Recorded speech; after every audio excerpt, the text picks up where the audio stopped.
Livro Fonte Viva, do Espírito Emmanuel, psicografia de Francisco Cândido Xavier, capítulo 116, Ir e ensinar. Portanto, ide e ensinai. Palavras de Jesus estão no Evangelho de Mateus, capítulo 28, versículo 19. Estudando a recomendação do Senhor aos discípulos, ide e ensinai, é justo não olvidar que Jesus veio e ensinou.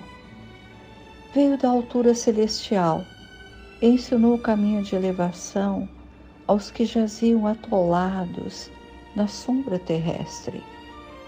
Poderia o Cristo haver mandado a lição por emissários fiéis. Poderia ter falado brilhantemente, esclarecendo como fazer. Preferiu, contudo, para ensinar com segurança e proveito, vir aos homens e viver com eles, para mostrar-lhes como viver no rumo da perfeição. Para isso, antes de tudo, fez-se humilde e simples na manjedoura. Honrou o trabalho e o estudo no lar e, em plena atividade pública, foi o irmão providencial de todos, amparando a cada um conforme as suas necessidades.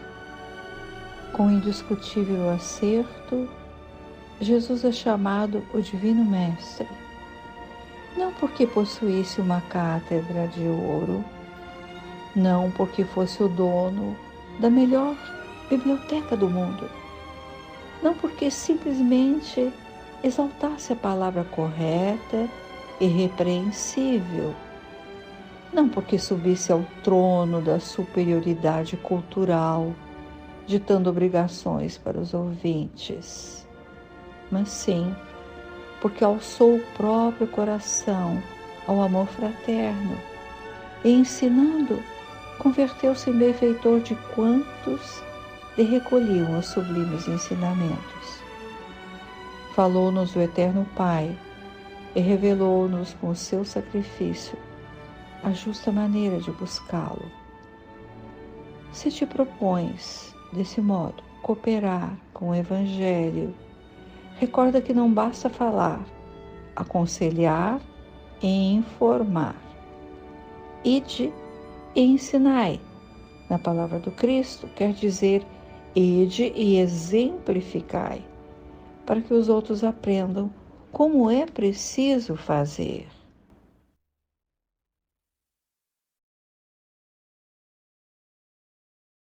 Quando eu vejo que a epígrafe de Emmanuel está no Evangelho de Mateus, ou de Lucas, de Marcos, ou de João, o primeiro autor que eu procuro é Torres Pastorino. Para quê? Para comparar a tradução, ler fatos históricos, costumes do povo judeu. Então, buscando o livro A Sabedoria do Evangelho, do Pastorino, apanhei logo o volume 8, o último, já que o versículo de Mateus acontece depois da ressurreição de Jesus. Então, estaria no último Evangelho de Mateus. Mas Pastorino analisa até o capítulo 27 de Mateus, capítulo que tem o título Ao Pé da Cruz, quando escreve: entre eles estavam Maria, a Madalena, e Maria, a mãe de Tiago, e a mãe dos filhos de Zebedeu. Outras traduções, inclusive de Haroldo Dutra Dias, terminam no capítulo 28, onde está esse versículo. Achei curioso porque Pastorino não analisa o capítulo 28, ou os meus volumes, ainda em papel, é que não trazem o capítulo 28 de Mateus e dos outros evangelistas? Bem, quem souber a razão, por favor, me esclareça. Bom, vamos situar o momento em que Jesus assim fala: ide e ensinai.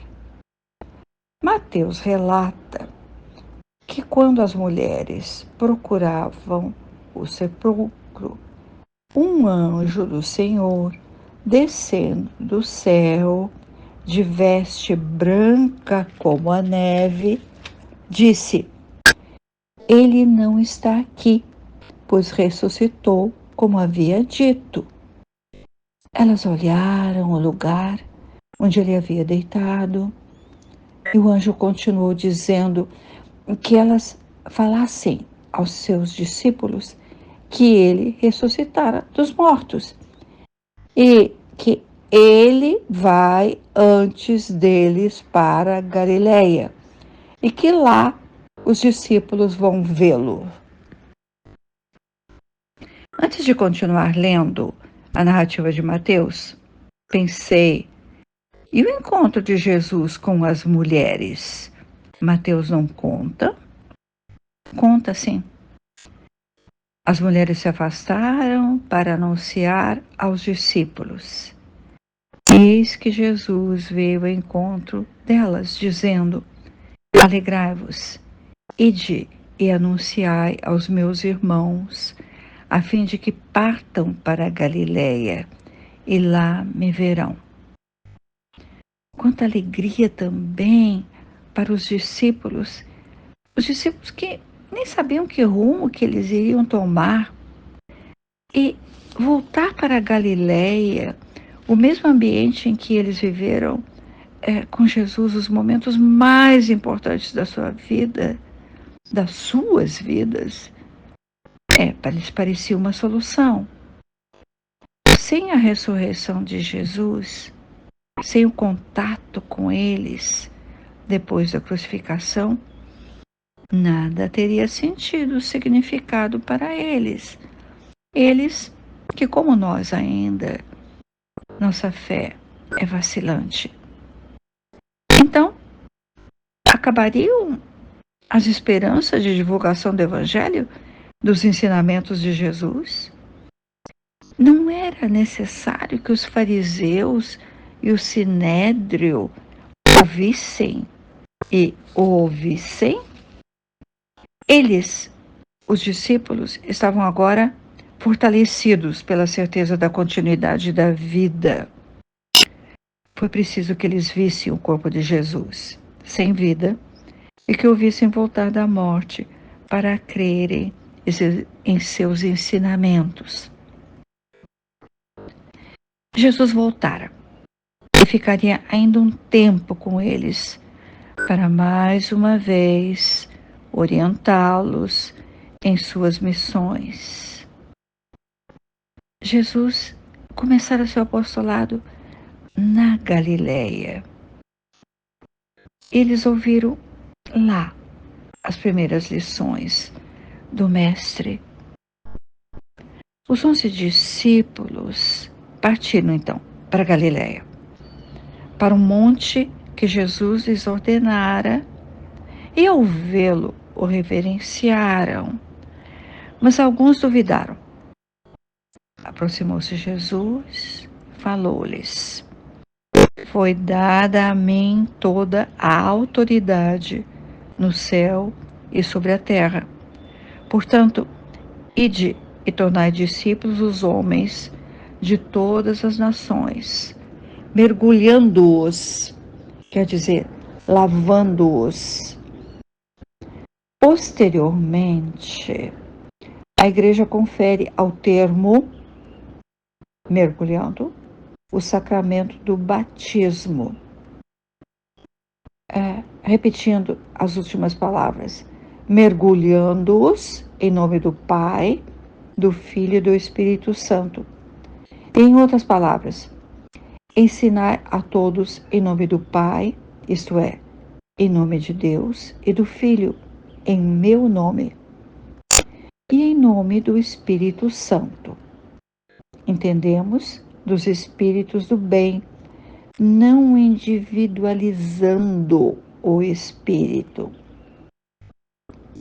Fazer com que o maior número possível de criaturas tome conhecimento do Evangelho, e se redimam aplicando minhas lições, ensinando-as a observar todas as coisas que vos tenho mandado. Estais certos de que eu estarei convosco todos os dias até a consumação dos séculos. Eliseu Rigonati escreveu um parágrafo significativo a esse respeito. Através dos séculos, nos dias luminosos ou no meio das trevas da ignorância, onde quer que se encontre um discípulo sincero, por mais humilde e pequenino que seja, junto dele estará o mensageiro de Jesus, ensinando, amparando, fortificando e inspirando o trabalhador de boa vontade, o discípulo fiel. Emmanuel, em Fonte Viva, procura nos mostrar uma dimensão do Cristo, uma dimensão que não alcançamos ainda por nossa ignorância e pequenez. Veio e ensinou. Simples para ele ensinar. Espírito que atingir a altura celeste. Ensinar era simples e natural. E nessa expressão de Emmanuel, altura celeste, vamos lembrar que o mesmo Emmanuel, em A Caminho da Luz, já nos fazia refletir que antes de Jesus, antes da Terra ser formada, antes das grandes revoluções internas do globo, antes que existissem os primeiros seres unicelulares e depois os pluricelulares, antes dos mares e continentes serem formados, Jesus já era o condutor da grande transformação geológica e climática, para que o homem, corpo habitado por um espírito, pudesse viver no globo que progredia em sua excepcional formação, em busca de equilíbrio no espaço, que para nós é incompreensível ainda. Ele já era o Espírito uno com o Pai e vem da altura celestial para ensinar o caminho da evolução aos que jaziam atolados na sombra terrestre. Quanto sacrifício descer para a sombra das criaturas, conviver com a ignorância, a impiedade, o egoísmo, o orgulho daqueles que nada representavam em essência moral e espiritual. E ele veio, pleno de misericórdia, porque somente com compaixão e misericórdia infinita poderia suportar as trevas e a crueldade ainda vivente no orbe sob sua guarda. Emmanuel abre os nossos olhos ao escrever que o Cristo poderia haver mandado a lição por emissários fiéis. Mandou sim, em diversas épocas e culturas, mas não mandou somente emissários. Veio e a viver com os homens para mostrar-nos como viver no rumo da perfeição. O Rei Solar na manjedoura é o símbolo da humildade de quem já é sublime, de quem já é sublime. Trabalhou com as mãos e percorreu a pé caminhos empoeirados e empedrados, como qualquer terrestre vivente primitivo na Terra. Qual finalidade seria dono da melhor biblioteca do mundo se os livros só copiam imperfeitamente o seu saber? Nem bibliotecas ou tronos. o Divino Mestre trouxe o próprio coração amoroso e seguro como dádiva aos homens, aguardando que compreendêssemos sua doação e que permaneceria até a consumação dos séculos, como disse aos discípulos na Galiléia.